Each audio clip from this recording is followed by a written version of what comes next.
Buenas tardes. Vamos a comenzar porque vamos súper pillada de tiempo para esta mesa. Bueno, nosotras hemos planteado esta temática de las tecnologías porque nos parece necesaria y fundamental para entender todos los procesos de gestión de los cuerpos y los procesos de salud, enfermedad y atención. Sabemos que las nuevas tecnologías han revolucionado el mundo de la medicina, del ser humano, porque involucran profundas transformaciones en las representaciones y práctica de los sujetos, tanto de la parte profesional como de los pacientes. Con esto quiero decir que no solo se trata de entender las tecnologías como una práctica mecánica, sino como un conjunto de prácticas de co-conformación de un cuerpo material y un contexto relacional entre las que se incluye la acción sobre las tecnologías. Todas estas innovaciones tecnocientíficas, que sobre todo comenzaron a partir del siglo XX, en los años 80, se pasó de hablar de medicalización a hablar en términos de biomedicalización, que esto es un concepto sobre todo al que yo atiendo, es ACLAR. ¿Y qué quiere decir este término de biomedicalización? Pues bueno, lo voy a leer literal y sería que la biomedicalización se enfoca en la salud como un mandato moral que internaliza el autocontrol, la vigilancia y la transformación personal. Por tanto, implica un cambio en relación al concepto de medicalización, en tanto que se pasa de un creciente control de la naturaleza, el mundo alrededor del sujeto, a la internalización del control y transformación del propio sujeto y su entorno, transformando la vida misma. En este sentido, desde el feminismo es importante analizar cuáles son las relaciones que se generan y articulan en los distintos contextos. Dada esta pequeña reflexión, os presento en primer lugar a Eulalia Pérez Cedeño, profesora de investigación en Ciencia, Tecnología y Género en el Departamento de Ciencia, Tecnología y Sociedad del Instituto de Filosofía del CSIC y catedrática de Lógica y Filosofía de la Ciencia. Ha sido directora general de la Fundación Española para la Ciencia y Tecnología. Ha investigado en Historia de la Ciencia Antigua y de las instituciones científicas, así como en Filosofía de la Ciencia, Ciencia, Tecnología y Sociedad, Percepción y Comunicación de la Ciencia y Ciencia, Tecnología y Género, con una larga trayectoria a sus espaldas en la docencia e investigación nacional e internacional. Hoy nos presentas usos y abusos de las tecnologías biomédicas. Bueno, en primer lugar, muchísimas gracias por invitarme y poder participar, aunque no haya podido estar todo el tiempo porque vengo de otro encuentro, pero bueno, por lo menos he podido disfrutar esta mañana. Bueno, yo voy a hablar de una de las biotecnologías que ahora mismo están más en candelero y ahora explico por qué. Quiero, en primer lugar, comentar que por biotecnología, por lo general, cuando hablamos de biotecnología nos estamos refiriendo a toda aplicación tecnológica que utilice sistemas biológicos y organismos vivos o sus derivados para la creación o modificación de productos o procesos para usos específicos. Esta es la definición que da Naciones Unidas o que dio en su Convención sobre Diversidad Biológica, ¿no?, en el 92. Y, bueno, por supuesto, como cualquier otra tecnología, como diría Foucault, pues conlleva la objetificación de conocimientos y prácticas en nuevas formas materiales. Sin duda, una de las biotecnologías más controvertidas son las tecnologías de reproducción asistida, que, como todas las tecnologías que se aplican sobre los cuerpos de las mujeres, y ya he señalado en otro lugar, constituyen un lugar privilegiado para estudiar las relaciones de poder determinadas por el juego de saberes que respaldan la dominación de unas comunidades sobre otras, de unos individuos sobre otros, y también para estudiar cómo se naturalizan estas prácticas. Pero además, las tecnologías de reproducción asistida permiten ampliar nuestra noción de parentesco y familia y qué personas pueden tener hijos. Dicho de otro modo, estas tecnologías están cambiando nuestra concepción de lo que es la maternidad, la paternidad, las enfermedades, la naturaleza del ser humano, etc. Y no son solo un procedimiento para atajar temporalmente la infertilidad, pues son procedimientos para que personas fértiles, pero del mismo sexo o sin pareja, puedan tener descendencia, por lo que son, además, procedimientos creadores u originadores de maternidades o paternidades. Desde que se comenzaran a utilizar estas tecnologías allá en 1978 con el famoso caso de Louise Brown, hubo voces feministas a favor y en contra por lo que estas técnicas podrían significar para las mujeres. Hubo grupos que consideraron que contribuiría a la liberación de la mujer por permitir diferenciar entre sexualidad y procreación, a la vez que podrían cuestionar el sistema familiar tradicional. Tal es el caso, por ejemplo, de Shulamit Firestone, que en su libro La dialéctica feminista en defensa de la revolución femenina mantenía que si la gestación pudiera producirse fuera del cuerpo de las mujeres y en úteros mecánicos, eso las liberaría de la tiranía del embarazo. En este sentido, la libertad reproductiva significaba, sobre todo, verse liberadas de la reproducción sin que se cuestionaran para nada las técnicas en ninguno de sus aspectos. Frente a esta postura se situaron grupos que, como FinRage, la Red Internacional Feminista de Resistencia a la Ingeniería Genética y Reproductiva, expresaban su rechazo total por considerar que las técnicas de reproducción asistida transformaban la reproducción en un producto de mercado al servicio del sistema económico y patriarcal, que incluso podrían fomentar políticas eugenésicas, racistas y sexistas que acabarían volviéndose contra la propia mujer. Mujer que asimismo vería alienado su cuerpo en un proceso en el que era o es objeto de manipulación física en lugar de ser sujeto de la capacidad de reproducción del propio cuerpo.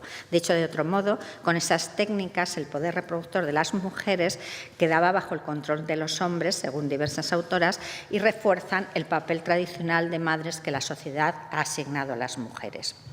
Estos debates parecían haberse diluido en nuestro país después de que se legislara sobre estas técnicas, tanto con la ley de 1988, que ya ella misma preveía que habría que ser reformulada, como en la ley de 2006 sobre técnicas de reproducción humana asistida. Bueno, pensaba hablar de ellas, pero creo que no me va a dar tiempo, así que lo cortaré, pero luego no. En este caso, en el primer caso, en la primera ley, la maternidad por sustitución, que es también una biotecnología y que ha sido objeto de diversos debates, en la primera ley, como digo, ni siquiera se planteaba, pero en la segunda de las leyes mencionadas se zanjó la cuestión de las madres de sustitución o la maternidad por sustitución. Pues en esta segunda ley se prohibía sin ningún tipo de paliativos este tipo de tecnología, considerando además nulo cualquier contrato al respecto. Sin embargo, en los últimos años su discusión ha entrado con más fuerza y se ha instalado incluso en la agenda política. Si bien en el caso de otras tecnologías de reproducción asistida las posturas a favor o en contra se suelen alinear de forma clara con opciones políticas contrapuestas, no sucede así en el caso de la maternidad por sustitución, donde ciertos feminismos se alinean con partidos de izquierdas, pero también de ultraderecha, como Vox, e incluso con la Iglesia Católica en su postura contraria a permitir dicha práctica. Pero otros feminismos están a favor de permitirla y regularla, coincidiendo así con partidos de derechas, liberales o neoliberales más bien, o de izquierdas. Incluso hay división también de opiniones dentro de los propios partidos. Bueno, me voy a saltar todo lo de la ley de reproducción, pero vamos, lo que tiene que quedar claro, porque yo estoy muy harta de oír en los medios de comunicación, hay que regular la maternidad subrogada, que le suelen llamar unos, o la maternidad por sustitución, como la denomina la ley. Por eso yo he elegido esa terminología, para intentar, digamos, mantenerme un poco en plan aséptico. Pues sí, hablan mucho de que hay que regularla, pero de hecho en España ya está regulada, simplemente está prohibida. O sea que podemos decir que hay que cambiar la regulación, podríamos decirlo, pero regulada está, eso que quede bien claro. Bien, según la ley española, como digo, los contratos de gestación por sustitución son nulos de pleno derecho, correspondiendo la filiación a los padres biológicos, pero es posible registrar a esos niños como hijos de los padres que han contratado la maternidad subrogada en determinados casos. Esto es así porque se encontró el problema de que niños que habían nacido en determinados países no se los inscribía en los consulados correspondientes y quedaban en un limbo. Y entonces, si no recuerdo mal, en el año 2010 el Boletín Oficial del Estado publicó unas directrices de la Dirección General de los Registros y del Notariado para en qué casos se podían registrar. Luego comentaré una cosa al respecto, porque, bueno, que tiene que ver con la adopción y demás.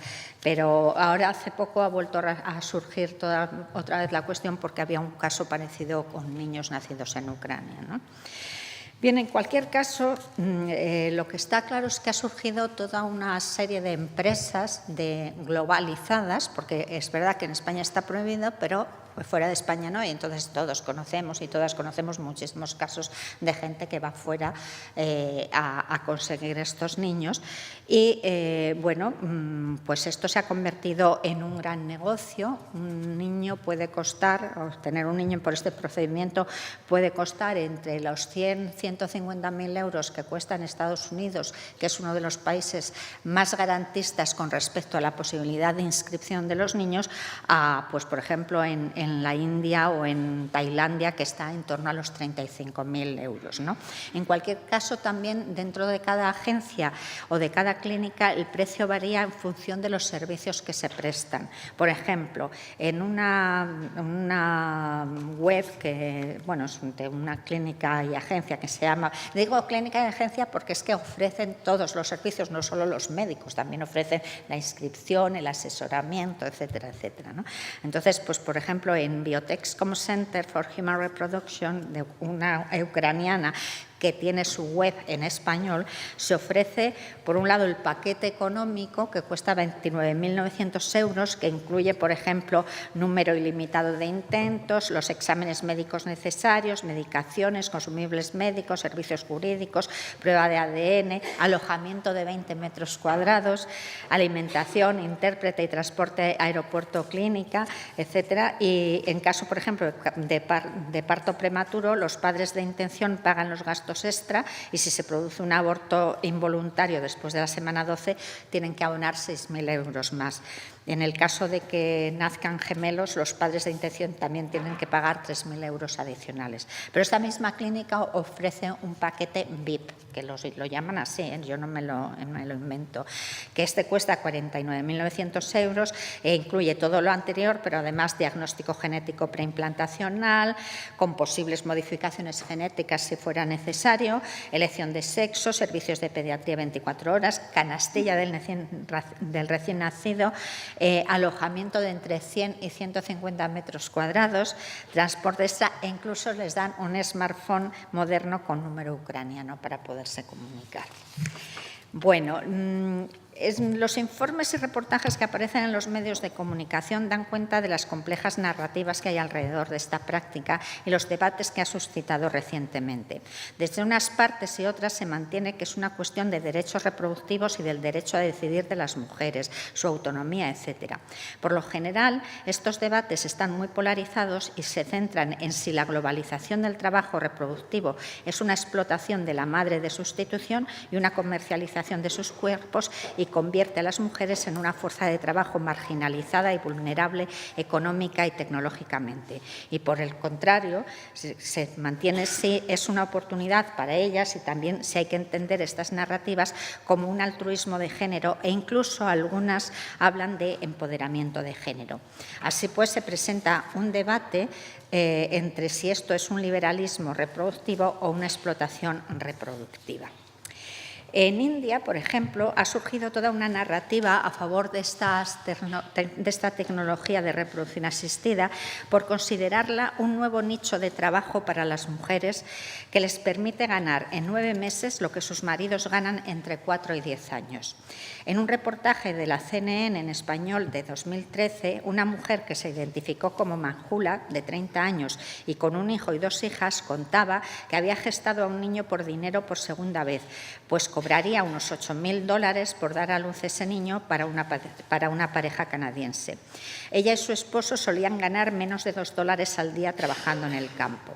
Y la cito textualmente: la primera vez que vine construí una casa. Ahora vine por mi hija. Tengo que educarla y casarla. Quiero enseñarle a usar los ordenadores. Tengo que educarlas a mis hijas, lograr que se casen como un buen chico y con una buena dote.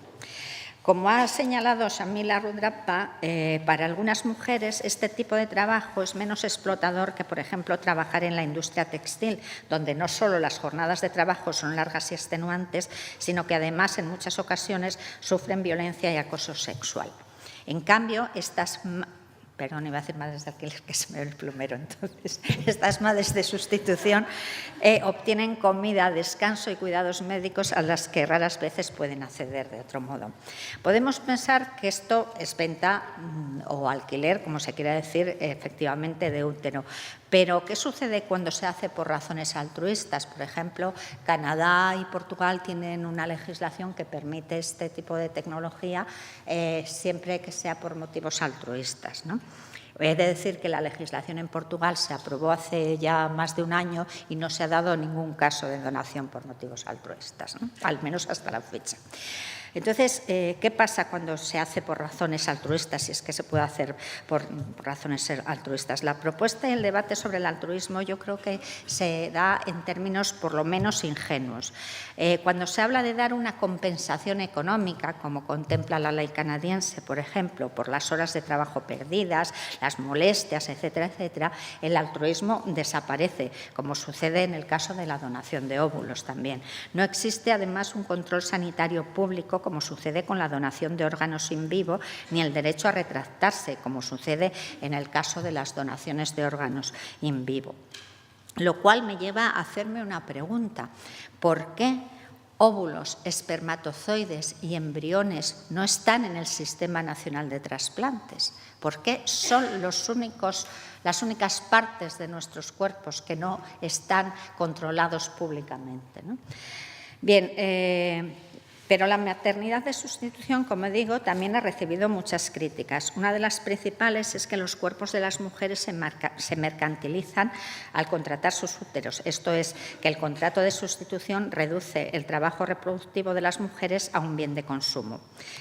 Simplemente utilizo bien de consumo en el sentido de que algo es un bien de consumo si las normas del mercado rigen su producción, su distribución y su disfrute, a la vez que también estructura las relaciones entre quienes los producen, los distribuyen o los disfrutan, ¿no?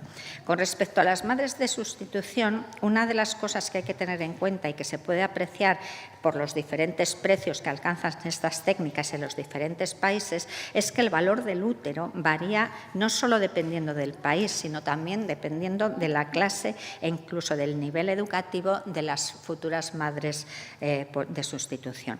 Por ejemplo, en la web de la clínica del Centro de Maternidad por Sustitución del doctor Feskov, también ucraniana, pero que ofrece también su información en español, aparece un listado de futuras madres sustitutas en el que, además de una fotografía y datos físicos tales como la edad, la altura, peso o grupo sanguíneo, se informa del nivel de estudios o la profesión de la mujer en cuestión. En efecto, a todo esto hay que añadir que este tipo de tecnología se presenta como un modelo desexualizado y medicalizado en el que el cuerpo de la mujer, su útero, se convierte en un bien que se comercializa y que además se medicaliza. Y esta medicalización hace que cambie nuestro concepto de embarazo, pues todo el proceso está sometido a protocolos estrictos que abarcan desde la alimentación, el ejercicio, los periodos de descanso, casi siempre según criterios occidentales, aunque las madres de sustitución sean tailandesas o de India. Y gran parte del dinero, además, solo se recibirá si se siguen esos protocolos de manera estricta y se lleva a buen término el embarazo, tal y como se estipula en el contrato. Además, hay que tener en cuenta que la mayor parte del dinero se queda en las clínicas y en las agencias mediadoras, pues las madres gestantes solo reciben entre el 0,9 y el 17% del precio de mercado. Es decir, por ejemplo, una mujer que se preste a ser madre de sustituciones en Estados Unidos puede recibir entre $1.000 a 20.000, pero si es en Tailandia, pues puede recibir entre $280 y 6.800, euros en este caso. Por otro lado, y esto es una cuestión que atañe a todas las tecnologías de reproducción asistida, no solo a esta, los procedimientos son costosos no solo económicamente, sino también física y psicológicamente. No hay que olvidar que para implantar un embrión en una mujer, esta tiene que seguir un tratamiento hormonal de los que apenas se saben grandes cosas, porque es una técnica que no ha seguido los pasos experimentales que siguen otros tratamientos médicos. Psicológicamente también es muy costoso y puede producir ansiedad. Una mujer que ahora trabaja en una plataforma contra la legalización de los vientres de alquiler, a que lo uso porque ella utiliza la expresión así, tuvo 2 hijos para una pareja homosexual. Ellos querían un niño y una niña, pero resultó que lo que gestó fueron 2 varones. Cuando lo supo, le produjo mucha angustia el pensar que quizá no querrían quedarse con los 2 niños. Tuvo preeclampsia y estuvo a punto de morir. También hay otras cuestiones implicadas, como por ejemplo, cuando el bebé resultante tiene algún problema físico-psíquico. Por ejemplo, se han dado casos de niños nacidos con síndrome de Down, ¿no? Ha habido casos en los que la mujer ha querido abortar, pero la firma del contrato previo ha hecho que los propietarios del vientre no lo permitieran, y también casos en los que con bebé con problemas la gestante ha querido seguir adelante con el embarazo, pero los propietarios no han querido hacerse cargo del bebé. Esto tiene, por supuesto, una doble lectura. Por un lado, a la madre gestante se le priva de la maternidad y del amor, mientras que se le concede esa maternidad o paternidad y amor a otros. Por eso, algunas feministas abogan por la regulación, porque dicen que así se protegen los derechos de las madres por sustitución, que poco o nada tienen que decir en el proceso. Pero el que sea bueno o malo para las mujeres también depende de en qué mujeres estemos pensando. Sin embargo, la explotación de mujeres vulnerables no es el único problema que presenta este tipo de tecnología. Incluso si las madres gestantes recibieran un trato exquisito o si solo se permitiera esta práctica de forma altruista, persistiría el problema de fondo. Persistiría el problema de fondo, que es la cosificación y explotación tanto de la madre gestante como de otro agente que normalmente se obvia, que es el niño, que siguiendo el camino abierto por las técnicas de reproducción asistida, se convierte en un producto de consumo que se puede encargar cuando se quiera y devolver también cuando la necesidad ya no exista o no la satisfaga. Estoy pensando en el caso de Miguel Bosé y su pareja, que tuvieron cada uno de ellos gemelos con su esperma. Miguel Bosé, por un lado, tuvo 2, el otro, por su lado, tuvo otros 2. Son niños que han crecido como hermanos y que ahora se ha separado la pareja y cada cual se ha llevado los suyos, ¿no? Eso lo dejo ahí para que se piense. Hay autores como McLachlan y Swales que consideran que desde un punto de vista legal el contrato con la madre de sustitución y los padres de intención no equivale a la venta de los derechos parentales y de custodia del niño, que desde un punto de vista legal a la madre no se le paga para transferir a los padres de intención sus derechos de patria potestad y de custodia sobre el niño, sino para, y los cito textualmente, renunciar a su derecho a reclamar la paternidad legal del niño y para renunciar a su custodia de facto. Afirman que como no se transfieren esos derechos, sino que se renuncian a ellos, no supone una venta legal de estos derechos. Pero como señala Anderson, la comercialización no es un concepto legal. Aunque el contrato no implique una transacción definida legalmente como una venta, mercantiliza a los niños. Se reemplazan las normas de los padres en relación con los derechos y la custodia de los niños por las normas del mercado. Sospecho que no prima el interés superior del niño, pues considera los derechos de los padres como derechos de propiedad libremente enajenables asignados a voluntad de los padres. Es fácil argumentar en favor de que los contratos de sustitución son nulos, como afirma la ley española. ¿Qué sucede cuando los padres de intención y la madre de sustitución que han firmado un contrato no están de acuerdo acerca de la custodia del recién nacido? Pasa algo parecido a cuando hay una disputa de custodia entre padres divorciados. Se resuelve considerando qué es lo mejor para el menor. La justicia no permite que uno de los padres pague al otro para que se vaya y no solicite la custodia, porque los padres no tienen derecho a enajenar o vender sus derechos sobre sus hijos a voluntad.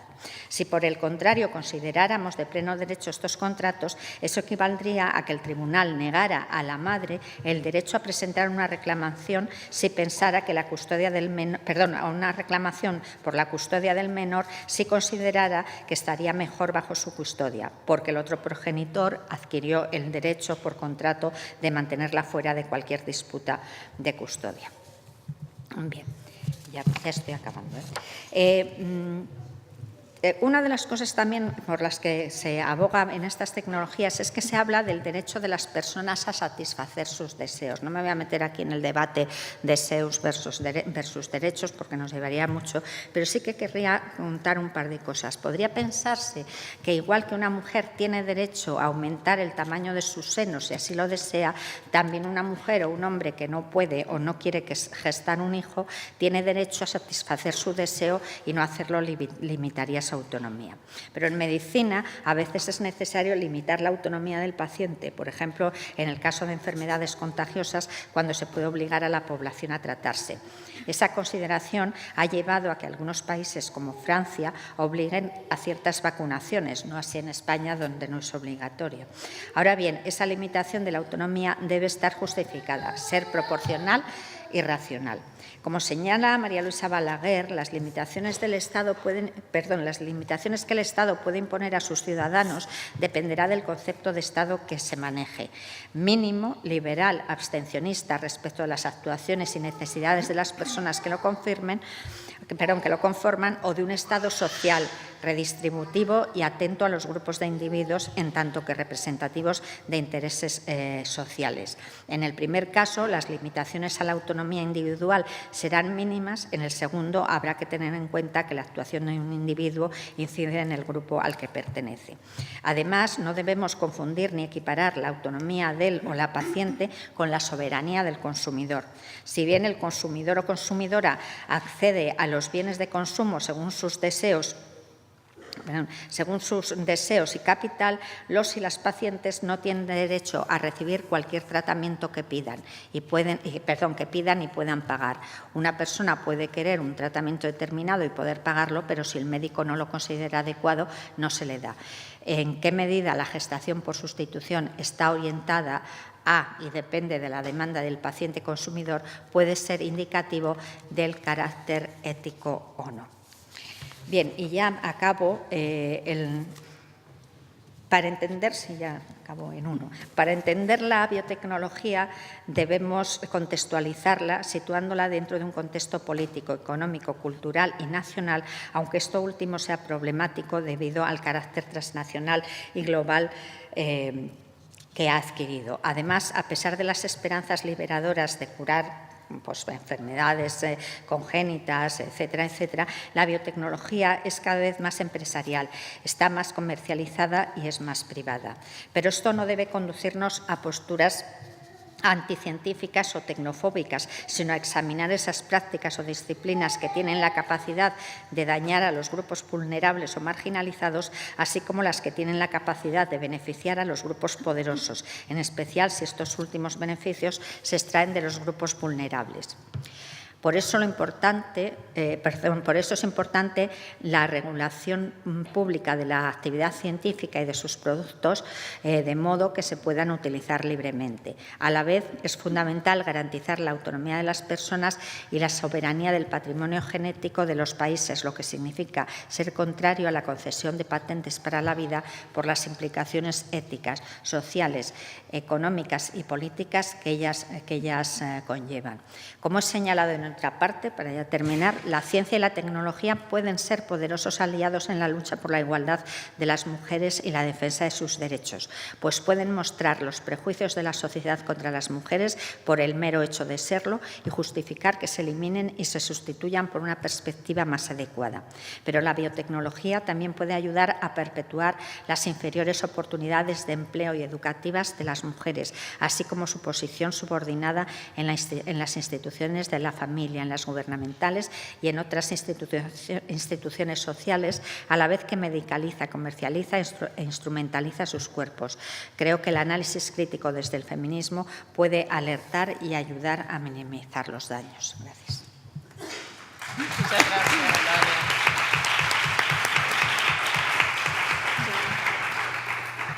Muchísimas gracias. Sí.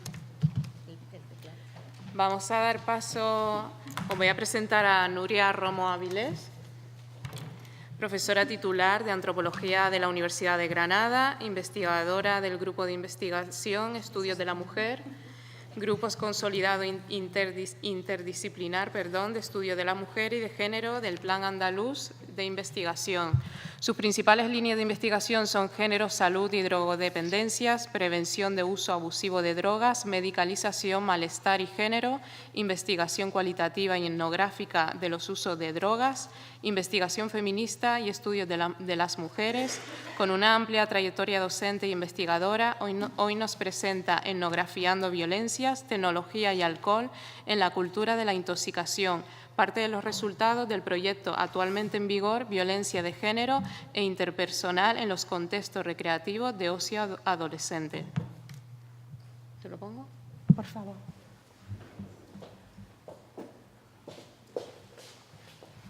Gracias. Aquí. Y aquí. Ya lo cambias. Aquí va, ¿no? No. Algo pasa. Ahora, ¿ves? Aquí. Listo, gracias. Bueno, buenas tardes. Qué lío, tantas cosas. Perdón. No, ahí. No está, perfecto. Bueno, buenas tardes. Muchas gracias sobre todo al Departamento de Antropología por la invitación y a las personas que han permitido que tengamos este foro abierto. Así que yo vengo a traerles algunos resultados de un trabajo de campo etnográfico en el que estamos trabajando un equipo en la Universidad de Granada, en el Departamento de Antropología, pero también del Instituto Universitario de Estudios de las Mujeres y de Género, y en el cual, bueno, hemos ido variando, como me imagino se hace en muchos de los trabajos de campo, de una idea inicial hacia lo que vamos encontrando y hacia lo que tiene interés, ¿no? Yo quisiera exponerle algunos resultados, pero también hacer algunas reflexiones, quizás para abrir un poco de debate sobre qué supone mirar desde la antropología de la salud, qué supone hacer un trabajo de campo etnográfico antropológico y también qué supone para mí que sea feminista o que tenga una perspectiva feminista, ¿no?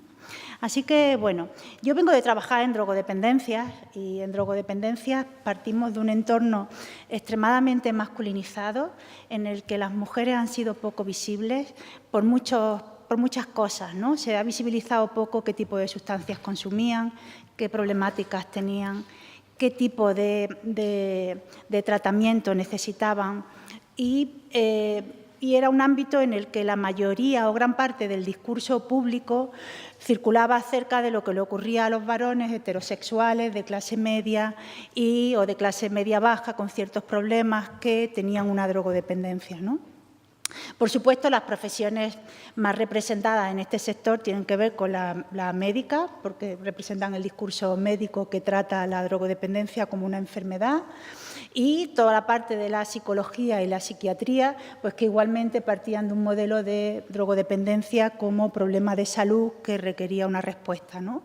Y desde ahí, pues bueno, ¿qué aporta la antropología y cómo miramos desde la antropología? Nosotros llevamos ahora unos años, hemos hecho 2 proyectos, uno financiado por el Plan Nacional sobre Drogas y otro que estamos terminando de la convocatoria de retos del Ministerio, en el cual nos preguntábamos qué ocurría en los espacios de consumo juvenil de alcohol y qué elementos de género eran importantes para entender qué estaba pasando ahí, ¿no? Partíamos de una realidad epidemiológica, ¿no?, que la mide el Plan Nacional sobre Drogas y que dice pues, que en los últimos años hay más chicas de 14 a 18 años que consumen alcohol. Como pueden ver en la primera barra, las chicas han superado a los chicos en las prevalencias de consumo, más chicas que consumen tabaco que los chicos y, por supuesto, muchas más chicas que consumen hipnosedantes que los chicos. Si yo viniera aquí a presentarles una charla general sobre género y drogodependencias, tendría que decirles que este es el principal problema de drogodependencias que tenemos las mujeres, el consumo abusivo de psicofármacos, en este caso en menores, ¿no?, o en personas adolescentes y jóvenes. Pero me voy a centrar en el tema del alcohol. Las chicas aparecen en un... El problema de base es que, bueno, las chicas aparecen en un entorno extremadamente masculinizado o que tradicionalmente era masculino y de pronto ocupan ese entorno recreativo. Hay muchas chicas que consumen y los datos epidemiológicos también dicen que consumen mucho. Es decir, las pautas de consumo de binge drinking, de consumo muy intensivo, son femeninas. Pues no sé si os podréis imaginar, pero, por ejemplo, mi abuela nunca fue a un bar, nunca pudo beber alcohol en público porque esos espacios eran masculinos. Hace 2 generaciones en España no estaba bien visto que las mujeres bebieran alcohol y todavía mucho menos en público. De manera que las que desarrollaban un problema de adicción al alcohol lo hacían pues porque bebían en la cocina, bebían a escondidas, parece que daban traguitos mientras que estaban cocinando y algunas de ellas se hacían alcohólicas porque, claro, el alcohol es una droga muy tóxica que genera muchos problemas de salud y de adicción, ¿no? Pero es una droga legal, muy aceptada socialmente, forma parte de nuestra cultura y, de pronto, en la última década parece que, bueno, que forma parte de la cultura femenina, ¿no? Y de lo que se ha venido a llamar cultura de la intoxicación. En la investigación internacional se habla pues, de eso, de una cultura en la cual los jóvenes masivamente salen los fines de semana, beben mucho, beben bebidas destiladas, no fermentadas, lo hacen en grupo y en muchos países se habla del mismo fenómeno, con una incorporación masiva de las chicas más jóvenes, que no había ocurrido en las generaciones previas, ¿no? Así que, partiendo de ahí, nosotros iniciamos un trabajo de campo etnográfico. En el primer trabajo de campo iniciamos un proceso de observación intensiva en lugares en los que se consumía en la calle, cosa que no es fácil, sobre todo cuando una ya tiene determinada edad, pero en eso estábamos en el equipo y ahí nos íbamos combinando como podíamos y hacíamos observación, apoyados en algunos casos por las instituciones que estaban en los lugares, ¿no? En Granada hubo un momento en el que había un botellódromo, es decir, había un espacio regulado en el que se podía observar y ese periodo fue más fácil. Luego el botellódromo se prohibió y ahora mismo las pautas de consumo de alcohol recreativas de los fines de semana se dan dispersas por la ciudad, ¿no? Ahora, por ejemplo, hay una alumna que está observando con la policía en la intervención que hacen en los entornos. Es decir, hemos abierto un proceso de observación en algunos lugares en los que hemos ido en los últimos años pudiendo estar, ¿no?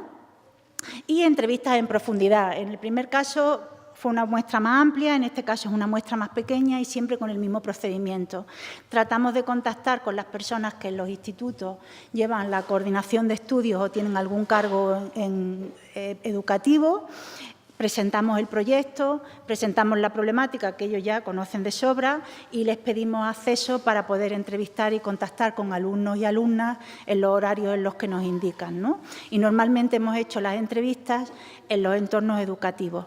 Tenemos permiso del Comité de Ética de la Universidad de Granada, pero luego también hemos generado toda una serie de procedimientos de consentimiento a la hora de trabajar con ellos, pues porque estamos hablando de una población de menores que requieren en algunos casos que pidamos permiso a los padres y que una vez que tengamos el permiso paterno podamos hacer las entrevistas, ¿no? Claro, lo curioso de esto es que nosotros queríamos estudiar pautas de consumo de alcohol, como hicimos en la primera investigación que nos financió el Plan Nacional sobre Drogas, pero mientras que hacíamos este trabajo de campo, aparece un tema fundamental en nuestra reflexión sobre los datos que íbamos produciendo, ¿no? Y es que eran unos entornos recreativos en los que aparecían nuevas formas de violencia de género y que nos llevaban a pensar que la violencia de género no es algo estático, sino que se transforma y busca distintos mecanismos de acción y que aquí, en estos espacios recreativos en los que las chicas beben, aparecen nuevas formas de violencia de género. Y ese fue un primer elemento de reflexión, ¿no? Yo no había trabajado en violencia de género antes y, sin embargo, ahí me vi abocada, igual que las otras personas que estábamos en el equipo, a tratar de comprender qué tipo de violencias se producían ahí, ¿no? Claro, las violencias siempre han estado muy relacionadas con las drogodependencias por distintos motivos, ¿no? Por ejemplo, el alcohol siempre ha sido como el eximente de los varones que cometían violencia. Por otro lado, el alcohol es una sustancia en la que hay una evidencia muy contundente acerca de que genera violencia. El alcohol es un desinhibidor y un depresor. Entonces, en alguna de sus fases hace que las personas que probablemente ya eran violentas sean más violentas todavía, ¿no? Pero, por otro lado, claro, también sabíamos que las mujeres drogodependientes y que dependían de otras sustancias normalmente sufren violencias a lo largo de su vida y de distinto tipo. Y eso, bueno, ahora mismo vengo de una reunión, una tesis que se quiere empezar aquí en la Complutense, es algo que no se había indagado nunca y que no se había estudiado. Las mujeres que sufren violencia van a la red de atención a violencia, pero las mujeres que consumen drogas van a otra red. Cuando te acercas al tema, ves que ahí hay multitud de conexiones que requieren investigación, ¿no? Así que, bueno, hay autores que dicen que el consumo de alcohol tiene un impacto diferente dependiendo del contexto social y cultural en el que es consumido, ¿no?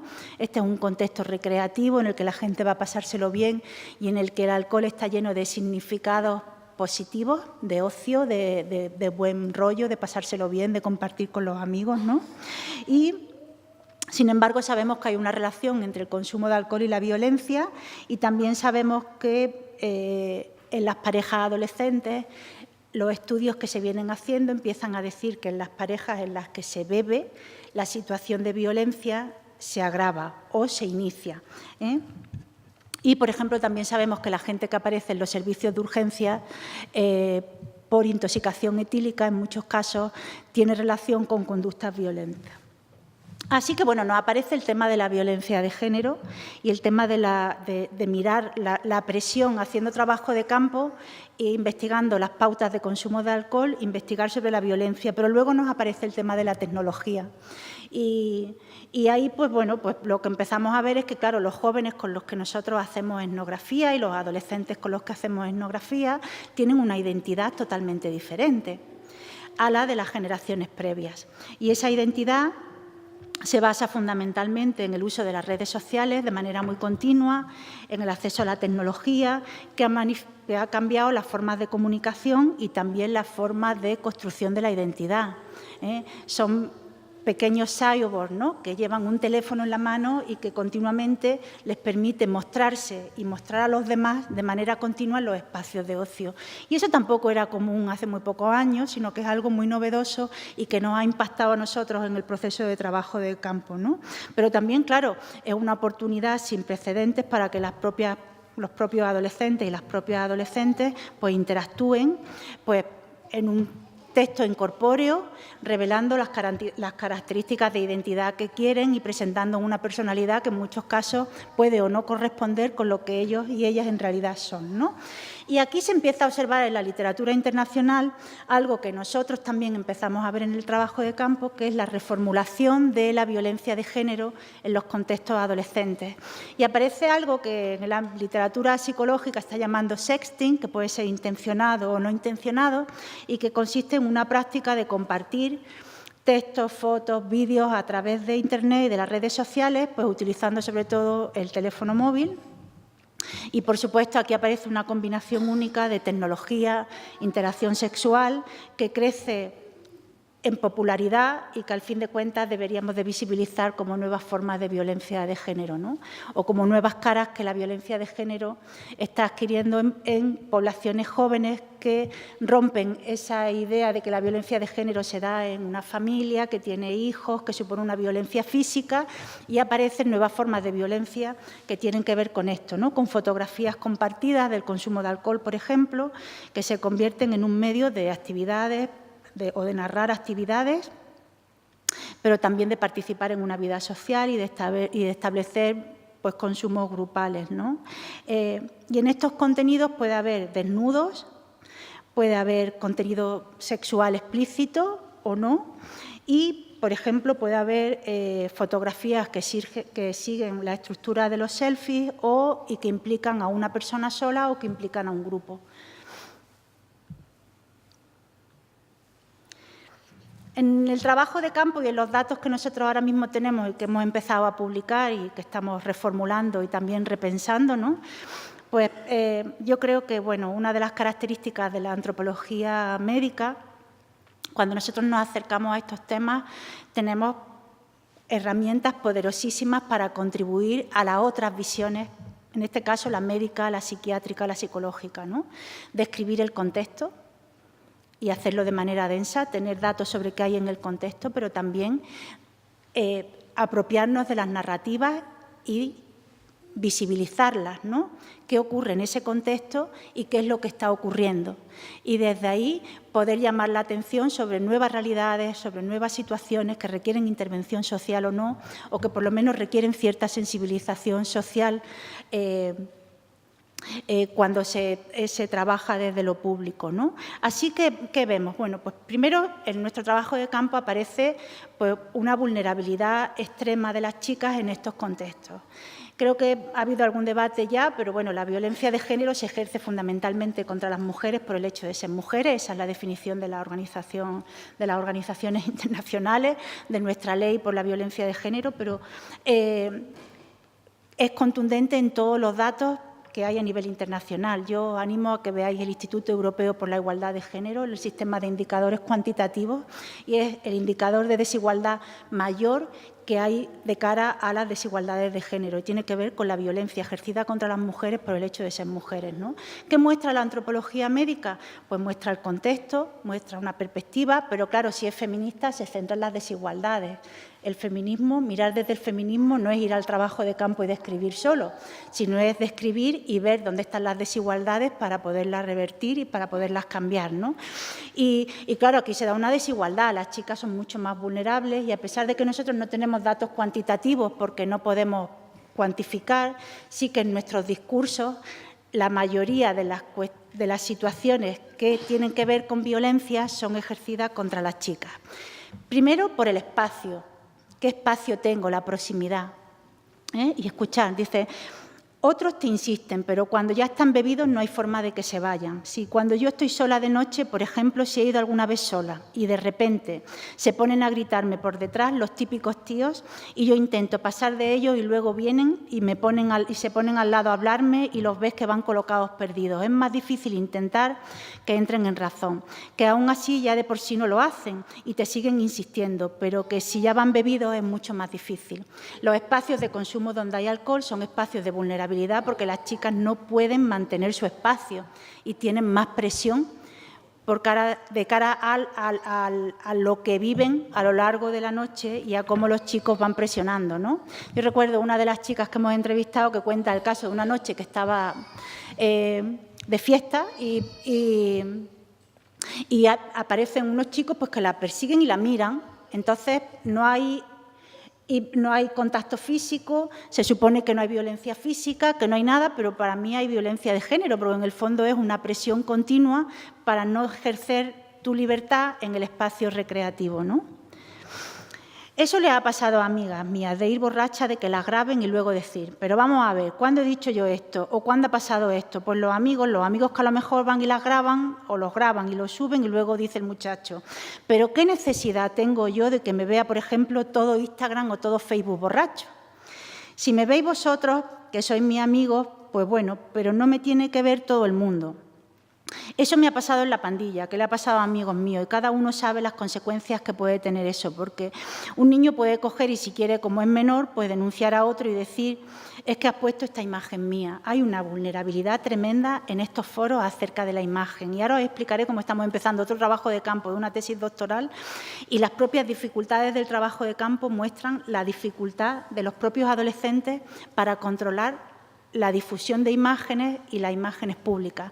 Claro que es lo que se muestra en nuestros datos, que a pesar de que haya más chicas bebiendo que chicos y a pesar de que las chicas hagan consumo más intensivo, en el fondo son espacios masculinizados que penalizan las conductas de las chicas en relación a la sexualidad o en relación, por ejemplo, al abuso de alcohol. Y eso se maneja en las redes. Y una vez que está en las redes es incontrolable. No se puede controlar. Hace unos días ha salido un problema pues porque había difusión de imágenes de niños muy pequeños, ¿no? Y en el fondo, y ha habido varios artículos en El País, y ha habido una intervención policial, pero claro, la difusión tiene que ver con que es muy difícil controlar qué imágenes se ponen en Instagram y en qué momento tú paras esa cadena o paras la cadena del Snapchat en el cual ellos creen que ponen un vídeo de 1 segundo y que eso se va, pero en el fondo no se va, ¿no? En relación al consumo de alcohol, pues implica que a lo mejor hay conductas que tú no quieres que se vean o que hay conductas que te van a suponer un rechazo social porque eres chica. Y eso, de nuevo, es violencia, aunque no tenga el nombre de violencia como tal, ¿no? Y luego, pues claro, en el trabajo de campo ha aparecido el sexting, esto que se hablaba en la literatura psicológica y que tiene que ver, pues eso. Y entonces, pues empezó a subir fotos que ni siquiera eran mías, de una chica así desnuda diciendo cosas. Y ahora, cuando le veo por la calle, me mira con una cara de «tengo tus fotos». Y yo, imposible que las sigas teniendo. Él me empezó a mandar un montón de fotos suyas. Pero es que todos los chicos, o sea, te mandan fotos así y dicen «ahora tú». Y yo, no. Pero si una vez sí le mandé a uno una foto de la parte de arriba, pero ya está. Y también sus amigas venían detrás de mí y ahora me mira. Si es que yo le cogí el móvil y le obligué a quitar las fotos, porque la puede tener en todos los sitios guardada, y yo la borré y digo, bueno, a no ser que la tenga en el ordenador, la tenía ahí para amenazarme de que le mandase más fotos, nuevas formas de violencia de género, encubiertas en el control de lo que en principio es una relación sexual consentida con el uso de imágenes, pero que en el momento en el que está en la red pasa a ser público y puede ser manipulado, ¿no? Así que, bueno, muchas cosas sobre las que trabajar, ¿no? Yo creo que las formas de beber en público y de beber en contextos recreativos han cambiado definitivamente. Se dice que, bueno, hay un grupo de antropólogos y sociólogos en Italia, los encabeza Beccaria, que ellos trabajan sobre todo con la adaptación cultural del consumo de alcohol por parte de los adolescentes. Y hablan, bueno, pues del cambio en Italia y en España de ese patrón de consumo de alcohol mediterráneo a un patrón nórdico en el que se bebe muy intensivamente y en el que se bebe pues para emborracharse por las grandes cantidades, ¿no? Ese cambio en los patrones de consumo va incorporado de la incorporación de las chicas. ¿Qué es lo que hemos tratado de pensar nosotros? Pues que, bueno, que las chicas están haciendo rupturas en los roles de género. Están tratando de decir, este es mi espacio. Hubo uno de los primeros trabajos que publicamos que retomamos el concepto de Teresa del Valle del espacio de las mujeres. Y claro, porque cuando veías en las observaciones o en las entrevistas se veía que las chicas, al fin de cuentas, hacían suyo ese espacio y era un espacio en el que podían beber y en el que podían fumar, ¿no? Luego hay otros muchos elementos, no sé, por ejemplo, la industria del tabaco se ha feminizado. Ahora hay unos cigarritos de colores que huelen como a colonia. Hay un vodka en el Mercadona, que es el que beben la mayoría de las chicas que hemos entrevistado, que es un vodka rosa, que sabe dulce. Y cuando les preguntáis, ¿qué bebéis? Pues el vodka rosa, es como lo que... y al fin de cuentas, el mercado también va girando hacia las tendencias, ¿no? Pero sí que es verdad que en las entrevistas y en los relatos se percibe como una ruptura de las chicas diciendo, yo puedo salir de noche, yo puedo hacer aquí lo que quiera, yo bebo igual que los chicos y yo bebo pues porque quiero desinhibirme, porque quiero pasármelo bien, ¿no? Y eso no había sido posible en generaciones previas, ¿no? Así que las redes, la comunicación telefónica muestran pues cómo aparecen elementos de desigualdad que publican distintas vulnerabilidades de las chicas, ¿no? Y en España se van viendo casos. Yo creo que el caso de la manada no hubiera sido igual si la chica no hubiera bebido como había bebido y si no hubieran pasado determinadas cosas. Pero va a tener que producirse también una vuelta al ordenamiento jurídico en torno al consentimiento, en torno a otros muchos temas que en el fondo tienen que ver con la vulnerabilidad de las chicas cuando han bebido, ¿no? Así que nuevas formas de violencia de género que son un problema de salud pública y la necesidad de ampliar todo esto con herramientas de la etnografía que sean muy novedosas y que sean muy rigurosas. Pues porque, no sé, por ejemplo, ahora estamos empezando una tesis doctoral que va a tratar de ahondar en todos estos temas, pero utilizando Instagram y necesitamos cambiar la etnografía, la forma en la que se hace etnografía y la forma en la que accedemos a las poblaciones, pues porque también, en fin, nos encontramos con un mundo totalmente distinto en el que requerimos distintas herramientas metodológicas y epistemológicas, ¿no? Igual, por ejemplo, otra tesis que se ha derivado de este mismo trabajo y en este grupo que tiene que ver con el mundo de lo forense, la antropología forense y cómo los antropólogos podemos contribuir desde la antropología social a los resultados que los antropólogos forenses hacen cuando hay casos de abuso, cuando hay casos de violaciones, etcétera, ¿no? Y cómo nuestras técnicas también pueden contribuir ahí, ¿no? Y voy al feminismo. Para mí, ¿qué muestra que esto es feminismo? No es que yo sea feminista, que también lo soy, pero lo que muestra aquí el feminismo es que no podemos ir a trabajos de campo que sean planos, sino que los trabajos de campo tienen género y tienen desigualdades. Las mujeres drogodependientes no son diferentes porque ellas sean diferentes, sino son diferentes porque el patriarcado ha generado una desigualdad estructural que condiciona cómo consumen drogas. Las chicas que beben alcohol, ellas se creen que son libres y no son libres porque están en un mundo patriarcal en el que hay desigualdades y esas desigualdades le conllevan vulnerabilidades. Y eso es lo que tiene que mostrar la antropología feminista. Describir, entrevistar, ahondar con rigurosidad en cómo todo eso se construye y también se invisibiliza, ¿no? Así que, bueno, el trabajo se ha publicado, lo podéis leer y yo espero que en los próximos años sigamos trabajando en esta línea y que haya gente joven que se incorpore. Y, bueno, sé que hay muchos alumnos también y alumnas en el foro. Yo creo que la antropología tiene un potencial tremendo dentro del campo de la salud pública y en drogodependencias lo tiene, ¿no? Y está abriéndose poco a poco. Y gran parte de los trabajos que están visibilizando todas estas nuevas situaciones vienen de la antropología. El Observatorio Noctámbulas, por ejemplo, la Red de Género y Salud del Plan Nacional sobre Drogas, son trabajos en los que hay antropólogos y antropólogas detrás, que están en instituciones como Atenea, como Proyecto Hombre, y que están dando otra perspectiva a lo que ya otros antropólogos clásicos iniciaron, como Oriol Romaní o Gamella o Aurelio Díaz, ¿no? Cuando describían el contexto, cuando se acercaban al mundo de las drogodependencias con una perspectiva cultural, pero que ahora requiere también una perspectiva feminista que tiene la antropología. Muchas gracias.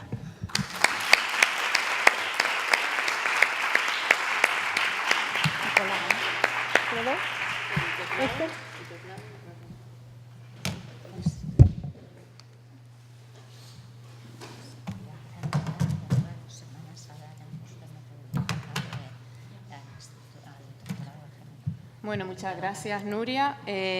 Ahora os voy a presentar a Carmen Romero Bachiller. Es feminista, interseccionalidad y queer, doctora en Sociología y profesora en el Departamento de Sociología, Metodología y Teoría de la Universidad Complutense de Madrid. Ha realizado estancias en la Universidad de California, Santa Cruz, la Universidad de Utrecht y la Universidad de Lancaster. Su principal interés de investigación aborda los cuerpos y las prácticas como producto de materialidad relacional, considerando vulnerabilidades y privilegios desde una perspectiva feminista y queer interseccional, sobre lo que ha publicado diferentes trabajos. Actualmente trabaja en las reconstrucciones del conocimiento biomédico y las prácticas desde colectivos activistas y legos, desde un punto de vista feminista, situado dentro del marco de estudios de la ciencia, tecnología y sociedad, ciencia, tecnología y género, y dirige el proyecto de investigación Epistemologías feministas y activismo en salud, prácticas emergentes, cuidados y saberes en contexto biomédico. Actualmente trabaja sobre donación y circulación de leche materna y problemas en la lactancia como la mastitis. Muchas gracias. Bueno, primero de todo, agradecer a Maribel y a Gara por toda la organización y por haberme invitado aquí. Bueno, lo que voy a contar aquí hoy, bueno, quiero empezar haciendo una pequeña introducción que tiene que ver también un poco con establecer un diálogo con el resto de las sesiones de las jornadas y en parte también con lo que ha estado presentando Beatriz Jimeno esta mañana, ¿no? Aquí yo voy a hablar de lactancia materna, pero lo voy a hacer en otro sentido. Y, bueno, aunque no estoy de acuerdo con parte de los análisis y de la forma en la que lo ha presentado Beatriz Jimeno, sí que creo que, en realidad, parte de su discurso lo que está apuntando es a una cuestión que sí que creo que está muy presente cuando hablamos del tema de la lactancia materna y otras cuestiones que tienen que ver con otras formas de violencia obstétrica o las cuestiones de qué se cuida y cómo se cuida y quién deja de ser cuidado en contextos donde se está produciendo procesos de maternidad en los que se genera un imperativo materno donde el foco se pone sistemáticamente en las madres, que son las que tienen que cuidar a costa de todo, ¿no? Y esto es interesante porque genera tensiones múltiples que yo creo que igual el foco no es tanto lactancia materna sí o lactancia materna no, y voy a ser muy breve con este tema, sino qué cuidados y qué espacios de vínculos estamos haciendo para sostener ese cuidado. Y qué ocurre cuando hay muchas mujeres, porque lo que yo me he encontrado en muchas de las entrevistas, y ahora mencionaré, no es tanto que son narraciones que en ocasiones se acaban volviendo en contra del discurso a favor de la lactancia materna, pero no necesariamente por el discurso en sí, sino por la frustración que genera haber deseado lactar y no haber podido conseguirlo, y haber tenido todo un conjunto de procesos en los que estas mujeres se han sentido solas. Fundamentalmente, por ejemplo, se puede ver muy bien en casos de mastitis, que es un tipo de inflamación muy dolorosa del pecho que en muchas ocasiones lleva a la terminación de la lactancia y que las respuestas que hemos encontrado en muchas ocasiones tienen que ver con un olvido sistemático de ciertos dolores que aparecen como, si queréis, víctimas colaterales de las que no hay que prestar atención, ¿no? Hay determinados descuidos que sistemáticamente se producen en determinadas direcciones y eso, digamos, refuerza todo un conjunto de lógicas, ¿no? Y por ahí voy a empezar. Pero aquí lo que voy a contar hoy en realidad no tiene que ver tanto con eso, aunque sí que tiene que ver con la lactancia materna, sino tiene que ver con formas de circulación y donación de leche materna. Y quiero poner también, antes de empezar, mencionar que en realidad ha hablado también Beatriz Jimeno de las nodrizas y lo ha hablado de una forma que yo creo que recogía en parte la ambivalencia de esta figura, pero yo creo que se ha obviado que hay muchas prácticas en las que tradicionalmente las mujeres han compartido la lactancia y ha sido formas tradicionales precisamente de generar acompañamientos y ensamblajes de cuidados donde se permitía precisamente generar esos vínculos colectivos que permitían cuidar, ya digo, colectivamente. Las nodrizas efectivamente hablaban de formas en que muchas mujeres podían conseguir mantenerse, hablaban también de jerarquías sociales muy amplias, pero también precisamente van a ser las nodrizas las que van a abrir el camino a un ámbito que en este momento, en el ámbito de la biomedicina, tiene muchísimo desarrollo, que es el espacio de los biobancos.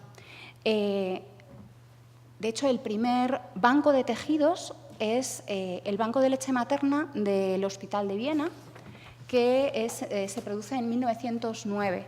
Pero con anterioridad a este proceso había habido en algunos hospitales como espacios donde se juntaba a diferentes nodrizas, controlando, por supuesto, lo que ingerían, cómo consumían y, digamos, controlando tanto su vida personal, porque ya sabéis que aquí las contaminaciones, digamos, y las poluciones biológicas, médicas, etcétera, etcétera, en muchas ocasiones tienen mucho que ver con las contaminaciones morales, entonces se buscaba controlar ese orden moral, pero resulta interesante. Entonces, se pasa de un momento en el que la leche materna es ingerida directamente en los pechos a un proceso en el que la leche materna va a ser extraída, separada del cuerpo de las mujeres que producen esa leche y luego después circulada de diferentes maneras, ¿no? Entonces, lo que estamos encontrando, y esto, bueno, ya digo que este tipo de prácticas han sido bastante comunes y podíamos continuar todavía encontrando algunas prácticas en este sentido. Sin ir más lejos, una de mis primas, su hermana acababa de tener a su bebé hacía unos meses y su hermana tuvo una cesárea en su primer hijo y en el periodo en el que la estuvieron cosiendo, etcétera, etcétera, pues la hermana mayor estuvo dando de mamar a su sobrino, ¿no? Y esto sí que entronca de alguna manera con prácticas, ya digo, mucho más tradicionales. ¿Qué diferencia tiene con las prácticas de las que voy a hablar aquí? Pues la diferencia fundamentalmente es que en estas prácticas se va a separar del seno materno, esto es, del pecho, ¿no? O sea, va a ser una circulación de leche sin esa presencia del pecho. Bueno, para centrarnos, ¿no? De lo que voy a hablar aquí tiene que ver con un trabajo de campo que estamos... ¿Me he pasado dos? No, está bien. Con un trabajo de campo que estamos haciendo en tres lugares, ¿no? En el Banco de Leche Materna del Hospital 12 de Octubre de la Comunidad de Madrid, fundamentalmente ligado a la unidad de neonatología. El Banco de Leche Materna pues se inició en el 2007 en Madrid y es el primer banco de leche que se sitúa en una unidad de neonatología. Había habido un banco de leche previo en las Islas Baleares, pero en una unidad de tejidos. Esto sería interesante, pero no lo voy a discutir aquí. Bueno, actualmente provee leche donada a toda la Comunidad de Madrid y, sobre todo y únicamente, a unidades de neonatología y para aquellos bebés que son bebés prematuros, grandes prematuros, esto es, que tienen un peso en el nacimiento menor a 1,5 kg. En estos casos, la leche materna va a ser prescrita específicamente porque es la única prevención que existe para una cosa que se llama enterocolitis necrosante, que es un problema bastante común en bebés prematuros y que lo que produce es básicamente la necrosis de una porción del intestino, que puede provocar, y en muchas ocasiones acaba provocando la muerte, ¿no? Tiene grandes datos de mortalidad infantil, ¿no? Bueno, si queréis, por dar unos datos de este banco, el 12 de octubre, el banco de leche del 12 de octubre recibe se basa en donaciones de madres lactantes que donan su leche de forma regular y la llevan al banco de leche. En este último año, de hecho, han introducido nuevos espacios de recolecta de la leche en varios hospitales de la Comunidad de Madrid. La Paz, el Hospital Puerta de Hierro, creo recordar que el Hospital de Getafe, son 5 unidades, ¿no? 5 lugares, ¿no? Pero dependen de que las madres regularmente, cada 15 días, de hecho, lleven toda la leche que han acumulado generalmente a diario. Con lo cual es interesante porque no es el tipo de donación que se puede esperar de otro tipo de bancos de tejidos, porque una donación de sangre o una donación de tejidos de otro tipo es una cuestión que se hace de una forma mucho más puntual. Esto requiere, como veremos, de un trabajo, ¿no? Es interesante también porque muchos donantes, y estos son datos del propio banco de leche, bueno, señalan que tienen razones altruistas, esto también lo hemos recogido en las entrevistas, y muchas son empujadas por razones personales. De hecho, se calcula que entre 2007 y 2010 en torno al 45% de las madres donantes habían tenido a su propio hijo hospitalizado en una unidad neonatal de cuidado intensivo, ¿no? Y esto es bastante interesante porque sí que habla de formas de reciprocidad y reconocimiento y de circulación que igual están hablando de vínculos extensos que pueden ser bastante interesantes. Bueno, me he metido aquí más rápido, pero bueno. La otra cuestión que vamos a centrarnos es, bueno, en este caso voy a contar solo una de ellas. En el curso del trabajo de campo nos hemos encontrado con algunas prácticas informales de donación.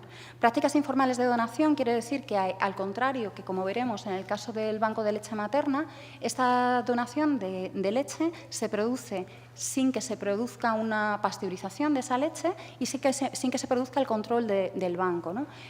Bueno, hemos encontrado 2 casos, aquí voy a contar uno solo, ¿no? En un caso era una madre que iba a donar a 2 amigas que habían tenido bebés prematuros, pero no eran grandes prematuros, y otro caso fue en un grupo de crianza donde una de las madres estuvo enferma repentinamente, tuvo que dejar de lactar durante un periodo por el hecho de las medicinas y el resto de las madres de ese grupo de lactancia, de ese grupo de crianza, pues estuvieron colaborando para donar leche. Y hay otro dispositivo, otra forma que podríamos llamar de donación o circulación de leche materna que es radicalmente diferente y que sí que nos entronca con las cuestiones de la bioeconomía, pero que es interesante y que, como veremos, tiene también un vínculo aquí. Esa tercera parte tiene que ver con todo un proceso de desarrollo de probióticos procedentes de leche materna donada. En este caso se trata de particularmente 2 cepas de Lactobacillus que han sido patentadas. En un primer momento fueron patentadas por Puleva Bioshare, y luego después esto ahora mismo lo está desarrollando Biosearch Life y a través de los laboratorios Angelini, que, bueno, ya veréis que Biosearch Life es digamos, la patente o la línea biotecnológica de Lactalis, que es una de las multinacionales digamos, de la leche a nivel mundial, más importantes, ¿vale? Y es interesante porque estos probióticos se están utilizando, se ponen en venta, obviamente, y se están utilizando para prevenir y curar, mejorar mastitis en el caso de las mujeres y también cólicos en los niños, ¿vale? Entonces, bueno, resultan bastante interesantes en ese sentido. Bueno, es un trabajo en proceso en el que estamos en medio. Hemos realizado ya 10 entrevistas, que las realizamos entre 2017 y 2018. Tenemos otras 10 entrevistas concertadas, fundamentalmente. En este caso, entrevistamos a mujeres donantes de leche materna y también a mujeres que habían pasado con mastitis, en ocasiones se cruzaba, porque incluso las mujeres que habían donado al banco de leche, en muchas ocasiones ellas mismas habían pasado por mastitis. Hicimos 2 entrevistas largas con personal del banco de leche, 2 visitas también etnográficas al banco de leche y, bueno, vamos a seguir haciendo algunas, y esto se junta también a un grupo de discusión y 2 grupos triangulares que habíamos hecho también con madres recientes. En este caso tenía que ver con mastitis y donación de cordón umbilical, pero sigue un poco en la misma línea. Y aparte de eso, tiene que ver con también un conjunto de notas de carácter autobiográfico que tienen que ver con mi propio proceso, que, bueno, cuando fui madre en 2014 pasé por un proceso de mastitis y, bueno, por una historia que contaré luego después, llegué a conocer este producto probiótico y todas estas cuestiones, y también pues una serie de entrevistas o espacio etnográfico asistiendo a la Liga de la Leche durante año y medio. No es algo tan terrible y sectario como contaba bueno, Beatriz Jimeno, pero bueno, esa es otra historia. Entonces, lo que nos encontramos es que, como veis, los biobancos se construyen en un proceso de hibridización en los últimos años que es bastante amplio. Ya no hablaríamos solamente de bancos públicos y privados, no hablaríamos de grandes bancos, estamos hablando de múltiples elementos donde se están mezclando. Y en este caso, lo que me interesaría o lo que nos interesaría es que en todos estos 3 procesos hay algún tipo de biobanco, podríamos decir, de formas diferentes, porque vamos a ver que no es lo mismo guardar la leche particularmente en la nevera del frigorífico para pasarla a tus amigas en un momento determinado que llevarla al banco de leche y procesarla de determinados modos, ¿no? O, por supuesto, la otra cuestión que tiene que ver con, en este caso, el cultivo de las bacterias en la leche materna. Y nos deberíamos preguntar, ¿no? Porque, claro, en medio de todo este proceso, la leche materna parece que es muchas cosas al mismo tiempo. Y, de hecho, la leche materna aparece como, en principio, ¿es un alimento? Podríamos preguntarnos. ¿Es un fluido, un tejido corporal que circula o es un medicamento? Y lo que vamos a ver es que en todos estos procesos, en gran medida, va a estar ocupando todos esos espacios al mismo tiempo. Y ahora lo que voy a hacer es contar 3 casos, porque para centrarme un poco voy a intentar ir rápido, voy a contar 3 casos, ¿no? En este caso, uno de donación al banco de leche y otros 2, ¿no? En la historia de Elena, bueno, todos los nombres son ficticios, claro, salvo el mío, es una madre que se hizo donante del banco de leche después de un proceso de hospitalización de su hijo. Dice literalmente: tuvimos que ingresar a Hugo, su hijo, cuando tenía solo 2 días. Fue tan duro, todavía me da escalofríos. Me imagino a mí misma en los zapatos de otras madres que tenían su bebé en una incubadora y que no podían darle suficiente leche, sabiendo que la leche materna puede ayudarles tanto. Así que pensé, si puedo hacer algo, no soy doctora, hay pocas cosas que puedo hacer para ayudar, pero sí puedo contribuir donando leche, que es también una cuestión de solidaridad entre mujeres. Y creo que es también trabajar por la vida, cuidar de las criaturas. A veces es que hay bebés que pesan 1 kilo, incluso menos. Aquí podríamos hablar tal vez de ensamblajes de cuidado, donde no solamente los donantes y las receptoras, pero también hay muchos otros actores, tanto humanos como no humanos, y se coordinan de tal manera que el cuidado, la afectividad y el apoyo interpersonal no son solamente importantes cuestiones en las relaciones interpersonales. Catherine Carroll señala que las donantes de leche materna en los bancos de leche asumen, de hecho, una significante cantidad de trabajo de cuidado para poder contribuir y seguir las guías de donación y entonces ser capaces de proveer esa leche de la calidad que necesitan, según tratan de continuar con todas las medidas sanitarias y de higiene requeridas. Nuestras entrevistadas, de hecho, señalan el trabajo duro que implica extraerse leche cotidianamente, ¿no? Especialmente cuando tienen que cuidar de sus propios bebés, porque los procedimientos requeridos para la extracción de leche materna son mucho más rigurosos que lo que se necesita para una extracción regular que vaya a ser consumida por tu propio bebé tiempo después, ¿no? Como vemos, ¿no?, Elena específicamente define su vinculación en la donación de leche como una forma de trabajar por la vida, enfatizando tanto la parte de cuidado como el esfuerzo que requiere el procedimiento. Nuestras informantes comentan cómo tienen que encontrar un momento tranquilo en el día, momentos que en muchas ocasiones son difíciles de encontrar para una madre reciente, para poder extraer la leche para el banco de leche. Una organización específica y una disciplina se requiere para poder cumplir con esos protocolos que son rigurosos que el proceso de donación requiere. Estas prácticas de donación, por lo tanto, están situadas en actividades y microdecisiones dentro de la vida de la familia y requieren también de apoyo por parte de parejas, familiares, amigos, para poder, por ejemplo, llevar las muestras y la donación al hospital. En el caso de Elena era gracioso porque ella acabó utilizando un bicimensajero, porque no podía llevarlo y entonces avisaba al hospital y entonces le decía que mando el bicimensajero y entonces salían las mujeres, o sea, la enfermera del banco de leche salía a recoger la leche, ¿vale? Entonces, segundo caso, la donación informal. Aquí tendríamos la historia de Laura. Según cuenta Laura, después de que su primera hija naciera, pues se acercó al banco de leche del 12 de octubre. Ya había establecido su lactancia y deseaba donar y llamó al banco para conseguir información para saber si era elegible como donante. Y ella pues podía seguir y, de hecho, seguía esos criterios. Pero como vivía lejos del banco de leche y tener que llevar pues esas muestras, esa donación de leche era costosa, pues acabó no haciendo. Pero después de este intento, y tuvo una segunda hija, que también daba de mamar, dos amigas cercanas tuvieron mellizos que fueron prematuros y la madre gestante no pudo amamantar en ese momento o tenía dificultades. Pero como no eran grandes prematuros, no recibían leche del banco de leche.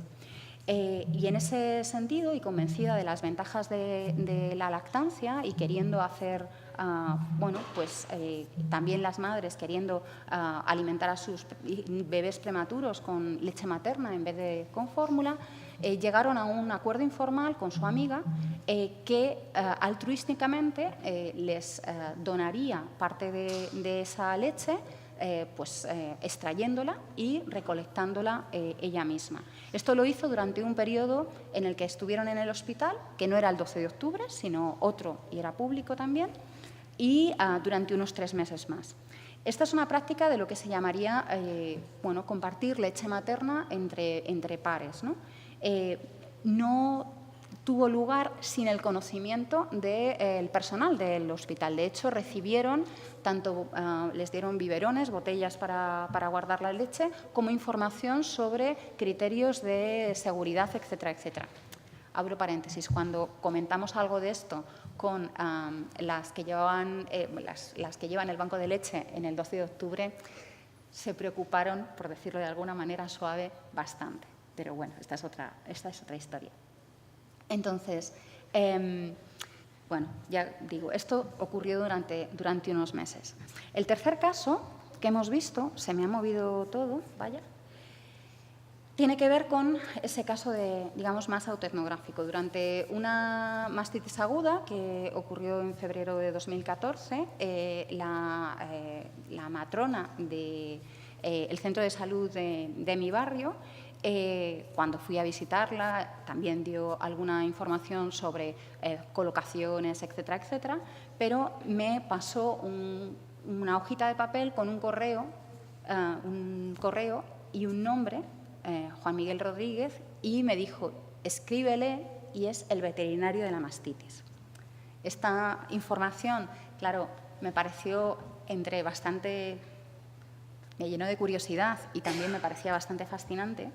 Y descubrí, a partir de, por supuesto, googlear esto y buscarlo, que efectivamente lideraba un grupo de investigación en la Complutense, en veterinaria, que trabajaba en probióticos para prevenir mastitis y también en hacer todo un conjunto de análisis críticos de la microbiota mamaria en procesos de mastitis.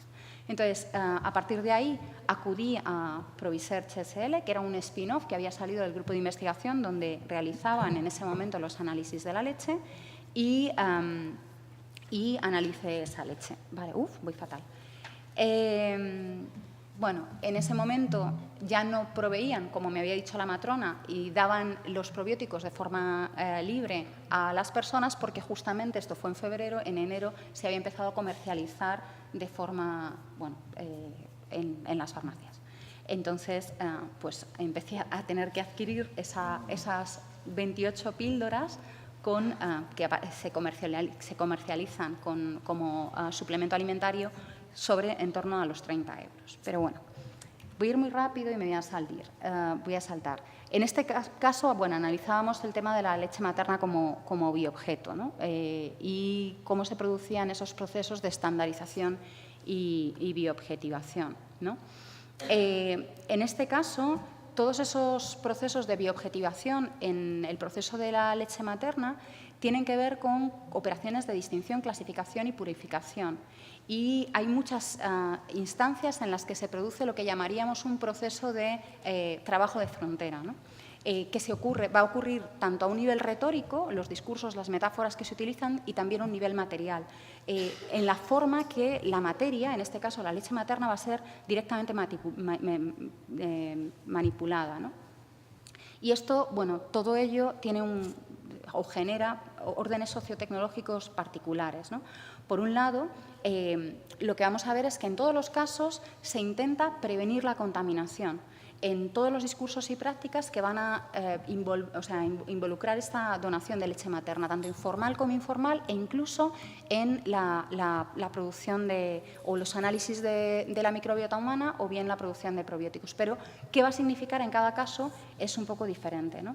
Entonces, en medio de esta intersección entre la leche materna como medicina o como contaminante, que es una de las cuestiones que va a haber, nos encontramos con que este tejido, este producto, la leche materna, es un fluido, un bioobjeto fluido que está sostenido en el conjunto de ensamblajes y relaciones en las que se inscriben. Y muy rápidamente, porque tiene que ver con eso, ¿no? Con lidiar con las cosas fuera de sitio y tratar las bacterias, en este caso, como objetos de frontera.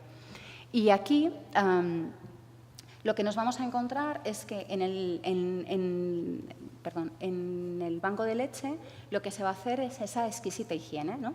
Entonces, por ejemplo, la directora de calidad del banco describía en gran detalle los procesos de la leche por los que circulaba la leche donada antes de ser ofrecida a los bebés en la unidad de cuidados intensivos de neonatología. Por ejemplo, se completaba un cuestionario para identificar el estilo de vida, los hábitos, se hacía un análisis de sangre y los donantes, vale, ya me voy a saltar todo esto, entonces se hace un proceso por el cual se pasa se pasan las botellas y se pone en un baño de 40 grados, media hora, y así se pasteuriza con un proceso de pasteurización que se conoce como el modelo Holder, ¿no? Que es también el modelo brasileño, que es más intensivo en trabajo porque requiere que alguien esté vigilando todo el rato, pero es mucho más efectivo porque en torno al 95% de la leche se pasteuriza efectivamente. Pero una cosa interesante es que planteaba esta distancia entre, por un lado, ese control exquisito para eliminar la bacteria patogénica, pero por otro lado decía, claro, esto tiene problemas porque elimina también lo que llama la flora, ¿no? Y la flora intestinal era positiva para los bebés en la unidad de cuidados intensivos y, de hecho, nos contaba que les daban unas cepas de probióticos, no estos que estaban en otro lugar. En el caso de las madres, voy a ir muy rápido, en el caso de la donación informal, esa seguridad, ese control, no va a venir tanto por esa eliminación de la contaminación, sino tiene que ver con la elección informada, la generación de una confianza y un vínculo, ¿no? Que además tiene que ver con el establecimiento de vínculos que, vamos a verlo, pues, que irían un poco más allá incluso de lo propiamente humano. Y en el caso de la leche materna, como fuente de cultivo de bacterias, lo que nos encontramos es que el control va a tener que ver con que no se contamine esa leche que es extraída con otros elementos para que pueda producir las bacterias que son única y exclusivamente de la leche. No me da tiempo a entrar en detalle en este proceso. Pero ya para cerrar, ¿qué podemos encontrar en todo este proceso? En esta circulación de la leche materna. Bueno, pues la leche materna aparece aquí como un ensamblaje sociotécnico, ¿no? Donde vemos que se producen complejas configuraciones donde las fronteras se difuminan entre lo técnico, lo social, lo altruista, lo rentable, lo humano, lo inhumano, lo afectivo y lo normativo. Y se quiebra esa idea de lactancia como algo meramente individual con esas narrativas heroicas que tantos problemas en muchas ocasiones ocurren. Y aquí vemos que lo que se producen son circuitos de solidaridad y donación donde el altruismo aparece como una zona híbrida, de tal manera que se amplían las redes de solidaridad más allá de esa diada madre-bebé y vemos cómo se producen lo que Wolbis habla o identifica como formas de compartir intracorpóreas que además van a producir vínculos y algún tipo de parentescos. Unos parentescos que no son parentescos biológicos, pero son algún tipo de parentesco. Y esos ensamblajes de cuidado podríamos plantearlos como ese tipo de parentescos híbridos, que van a estar, como veremos, en parte extendidos a la microbiota, dado que se comparte en ocasiones esa microbiota, especialmente en esos casos donde se está produciendo ese vínculo con extraños, ¿vale? Y todo eso, bueno, tiene que ver con esos ensamblajes, desensamblajes y reensamblajes de todas estas prácticas y la complejización y hibridización, ¿no? Que son nuevas formas de colectivización. Y ya, muchas gracias. Y perdón por haberme retrasado.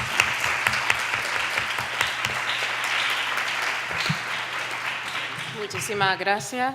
Me da muchísima pena que hayamos tenido tan poco tiempo, pero tenemos que acortar el debate, así que las preguntas hacerlas lo más concretas y específicas posible. Así que vamos a hacer una primera ronda de preguntas.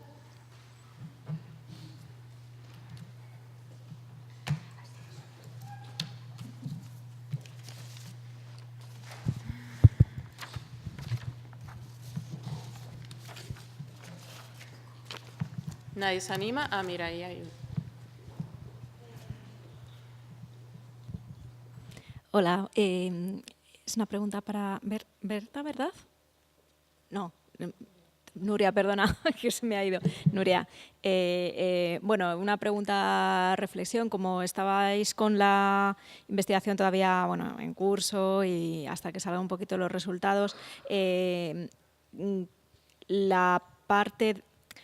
Coincido plenamente con que estas nuevas formas de violencia de género son preocupantes, pero ¿recogéis en algún momento también algún tipo de estrategias y de resistencias y de empoderamiento? Y bueno, básicamente estrategias de las mujeres jóvenes, en este caso, ante estas nuevas formas que están interseccionando tecnología, pero también el derecho a la intimidad, derecho a la propia sexualidad, derecho al disfrute, porque muchas veces el placer, la creatividad y el desarrollo de la propia expresión sexual se nos queda por el camino, con los discursos de los riesgos tecnológicos, del sexting y tal, las razones por las cuales la gente se embarca en esto, y las mujeres jóvenes y los hombres jóvenes pues son legítimas también, ¿no? Y a veces se nos olvida a la hora de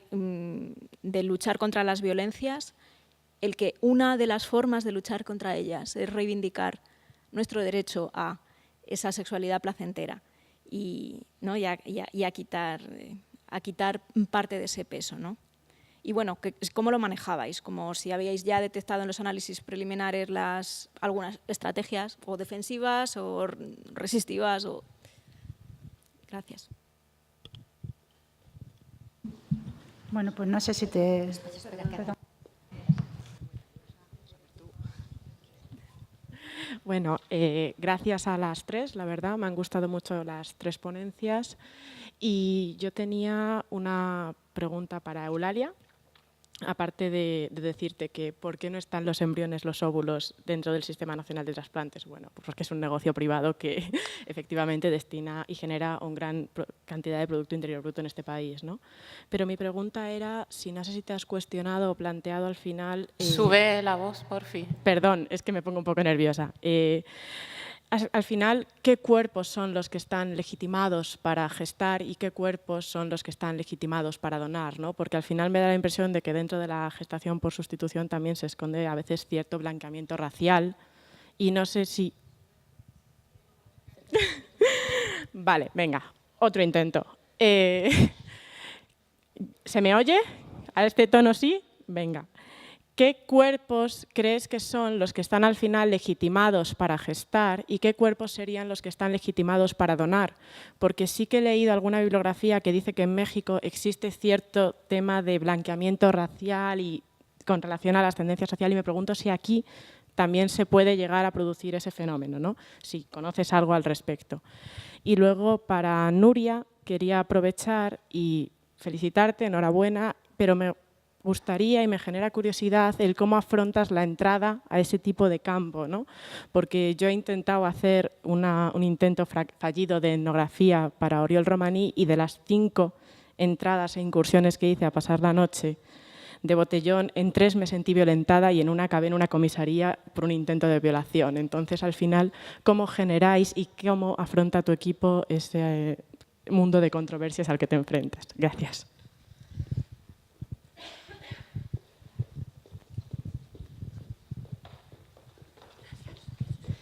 Bueno, mi pregunta es para Carmen. ¿Se me oye bien? Vale. Yo quería saber cuáles son los recursos que tienen las mujeres que no tienen suficientes recursos económicos para poder acceder a los probióticos que favorecen o limitan la aparición de mastitis. Y luego también me gustaría saber si se ha estudiado, si se ha preguntado cuáles son los motivos por los cuales las madres que no pueden dar el pecho prefieren acceder a las donaciones de lactancia materna antes que la lactancia de fórmula. Es decir, si hay ahí un condicionante social, como había estado contando Beatriz Jimeno, de promover la lactancia materna a toda costa. Y luego también me gustaría saber, la última pregunta, es si en alguna de estas situaciones se hace algún tipo de seguimiento en relación a la pérdida del calcio que tienen las mujeres cuando durante un prolongado tiempo están en proceso de lactancia materna, bueno, ya sea propia o ya sea para donar, porque es algo que normalmente se suele dejar en el olvido y al final, a largo plazo, en la mujer, a todas las mujeres particulares que tienen una lactancia materna prolongada les afecta, con osteoporosis, pérdida de dientes, pérdida de pelo. Ya está. Gracias.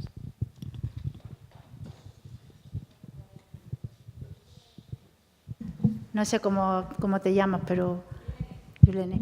Pues todo el interés de la visión antropológica sobre los estudios de uso y abuso de drogas ha estado en visibilizar a sujetos que tienen derechos, que tienen valor y que tienen capacidad de acción. De hecho, la reducción de daños se basa en las perspectivas antropológicas de los estudios que se han hecho sobre la drogodependencia. En este campo, en relación a las chicas jóvenes, pues claro, das un dardo. ¿Cómo equilibras ahí para no victimizarlas y para hacerlas sujetos de derecho y sujetos activos en sus consumos? De hecho, en los discursos, normalmente, cuando ellas cuentan, ellas ejercen sus derechos, diciendo yo hago esto porque tengo el derecho a beber lo que quiera, hacer lo que quiera y a estar en este espacio porque me lo estoy pasando bien. Y eso es un derecho. Claro, yo no sé si tienen la misma capacidad de valorar los efectos secundarios a largo plazo, especialmente siendo mujeres, ¿no? Eso en relación al propio consumo.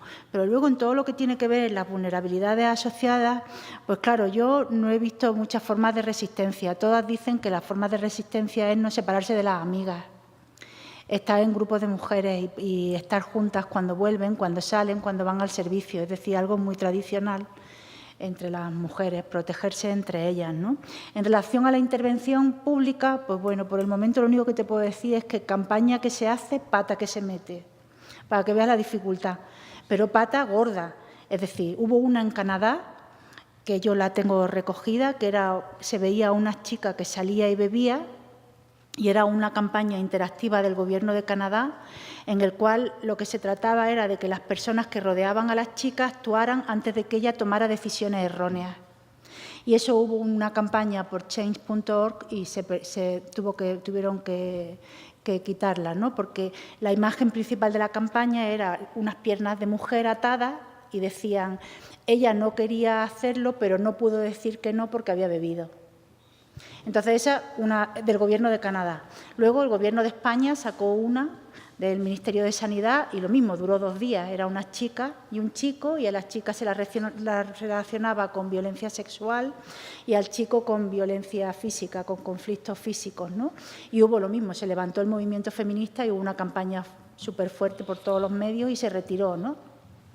Y lo que dice la gente que hizo la campaña es que ellos ellas no tenían mala intención, sino que lo que estaban era tratando de trasladar a la opinión pública lo que ocurría, y era que las chicas cuando bebían tenían más vulnerabilidad. Claro, sabemos que sí, pero es lo mismo que tú me estás diciendo, ¿no? Cuando lo dices así en público, en el fondo estás generando una vulnerabilidad asociada y una incapacidad de acción de las chicas, ¿no? Y así que no hay muchas respuestas. Por ejemplo, las mejores campañas las está haciendo la policía de Manchester. En Inglaterra es común que la policía trabaje con gente de ciencias sociales a la hora de afrontar problemas y son campañas en las que hay un hombre que dice, incluso aunque me haya dicho sí, un no es no, pasarme la línea es una violación.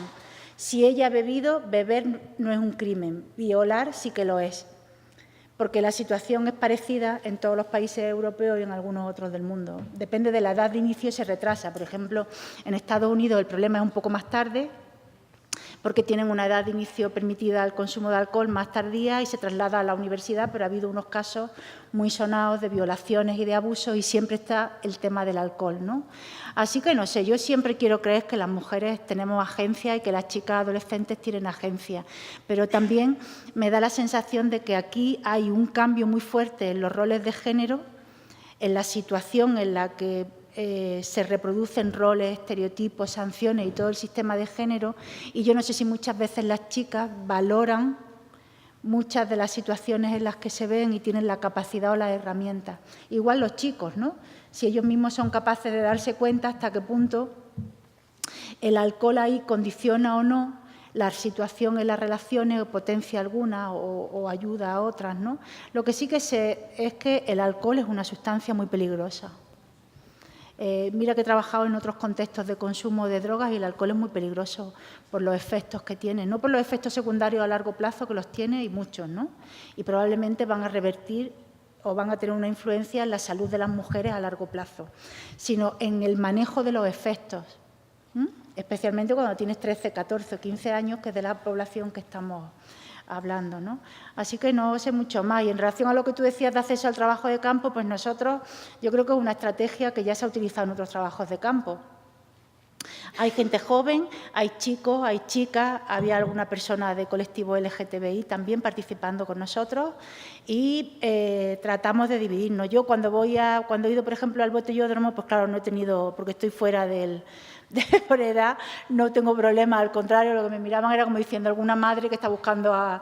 Entonces, no me genera problemas a mí al campo. Eso muestra mucho de lo que... La sensación era eso, de que me miraban como diciendo, ¿a quién estará buscando?, ¿no? Pero igualmente me he paseado y no me han dicho nada. Claro, meterte en el grupo ya con mi edad es imposible. Y esto plantea mucho de las dificultades de los trabajos de campo, porque a mí delante mía no van a beber con tranquilidad, ni van a hacer los mismos comentarios, ni van a... Entonces, de la gente que estábamos en el equipo, se han ido dividiendo y no han tenido problemas de este tipo, ¿no? Pero no quiere decir que no se puedan dar, claro. A mí no, a mí no me han ocurrido, he estado y a mí no me han, pero yo me imagino que el entorno es muy opresor hacia sobre todo en algunas horas, en algunos contextos, etcétera, ¿no? También nosotros yo creo que hemos estado muy en espacios de adolescentes. Las observaciones las hemos hecho pronto en la noche. El trabajo de campo se ha hecho en institutos y hemos trabajado con población adolescente. Probablemente a lo largo de la noche, con personas más mayores, surgen otro tipo de situaciones más difíciles de manejar, ¿no? ¿Sí? Era la misma población, Pachala, Pineda, adolescentes, toda la noche. Ya.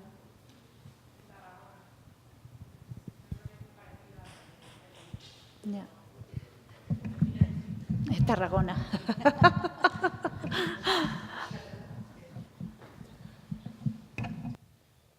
No, bueno, no, lo de qué cuerpos están legitimados para gestar y cuáles para donar, yo no lo voy a decir. Quiero decir, creo que son las propias personas las que tienen que decidir si gestan o si donan. Lo único que me parece que en muchas ocasiones, y es en lo que insisto una y otra vez, he insistido cuando he analizado otras tecnologías reproductivas o cuando, bueno, en muchas ocasiones, que es que las mujeres no están suficientemente informadas de cuál es el proceso, de cuáles son los procesos que se han seguido hasta llegar a esas tecnologías, cuáles son las consecuencias en el caso de que las haya, etcétera, etcétera.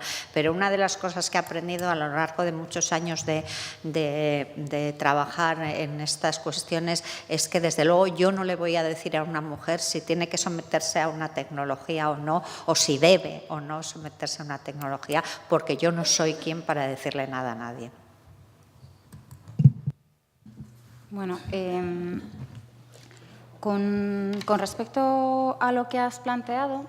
estás ahí. Bueno, creo que ha debido haber un poco de confusión con algunas de las cosas que he planteado porque realmente igual no he dado tanto contexto porque he ido muy al grano. Claro, este caso que he contado es un caso completamente excepcional. De hecho, en el Estado español no estamos encontrando, ya digo, hemos encontrado 2 casos puntuales de donación altruista, pero no hay, como en otros países, por ejemplo, en Estados Unidos y en otros países del contexto europeo, hay webs de donación de leche materna, donde la gente contacta con otras madres para conseguir esa donación. De hecho, lo que sí que nos contaban en el banco de leche es que había acudido a algunas familias, o algunas nos hablaban de una pareja de gays que habían tenido sus bebés por gestación subrogada y que habían ido al banco de leche para conseguir leche materna para sus bebés, ¿no? Y ellos le dijeron que obviamente que eso no está previsto para ese tipo de cosas, ¿no?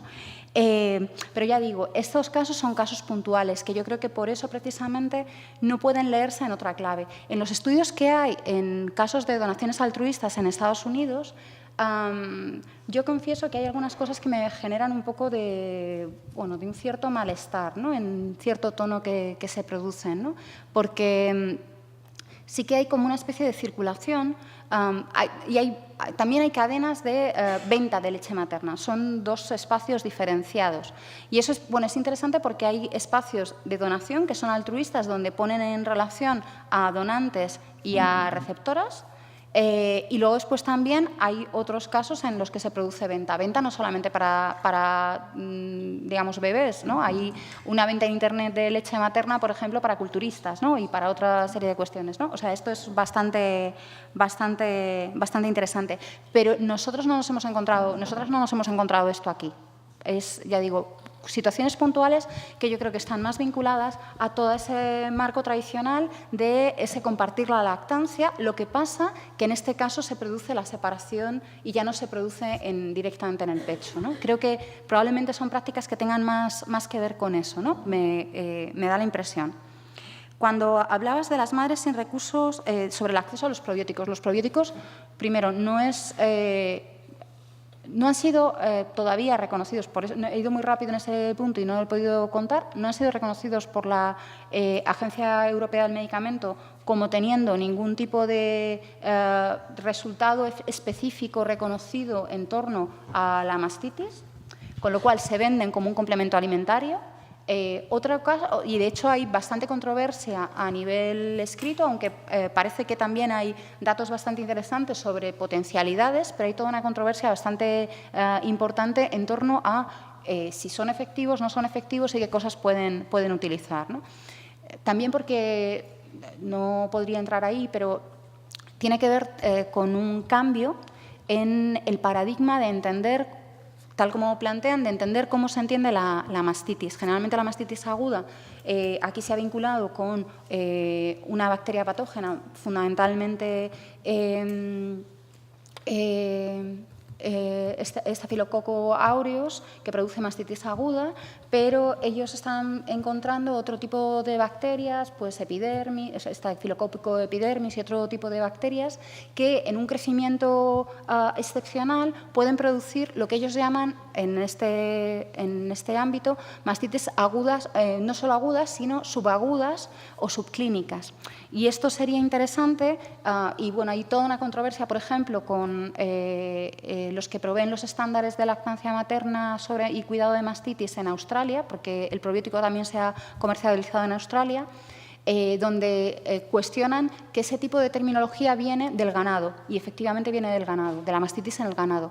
Pero es interesante porque lo que están es cambiando la forma en la que se está entendiendo potencialmente qué es eso de la mastitis en el caso del pecho humano, y tiene todo un recorrido que está siendo bastante interesante. Pero ya digo, no entra dentro del marco de salud, y generalmente en el marco general de salud a las mujeres que tienen mastitis muchas veces se les recomienda algún tipo de antibiótico. Hay bastante controversia sobre los antibióticos que se recetan, porque muchos de esos antibióticos, sobre todo con mastitis de repetición, resulta que no son útiles porque no están respondiendo a las cepas que están planteándose, o son cepas resistentes. O sea, no he desarrollado esa parte porque, bueno, iba más del tema de la circulación de la leche materna y no tanto del ámbito de la mastitis, ¿no? Que eso sería otro campo. Ya me callo. Y sobre el tema de la pérdida de calcio, osteoporosis en lactancias prolongadas.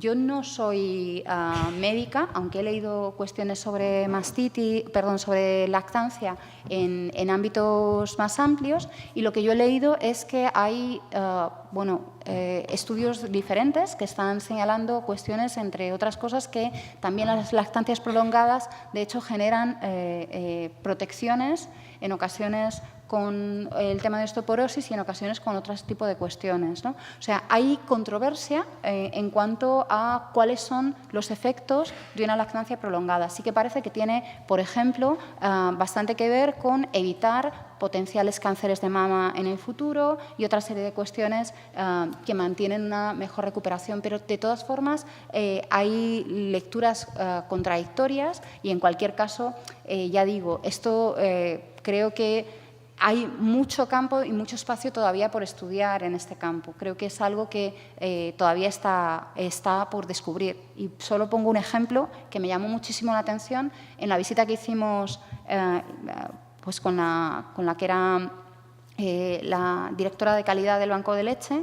Nos comentaba que solamente fue en 2005 que la fisiología de la mama y de la lactancia se describió, porque antes lo que hacían era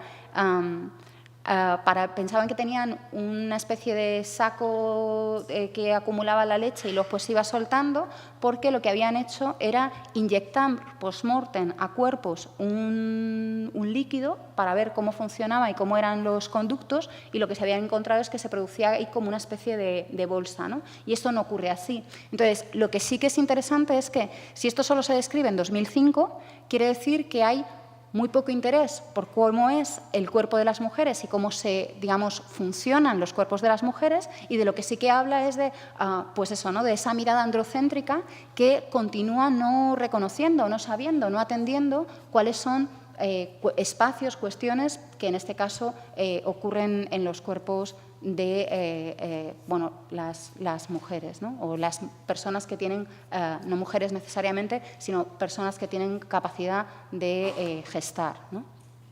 Y no sé si te he contestado. Bueno, ya vamos a acabar esta mesa. Muchísimas gracias a ti, a Carmen.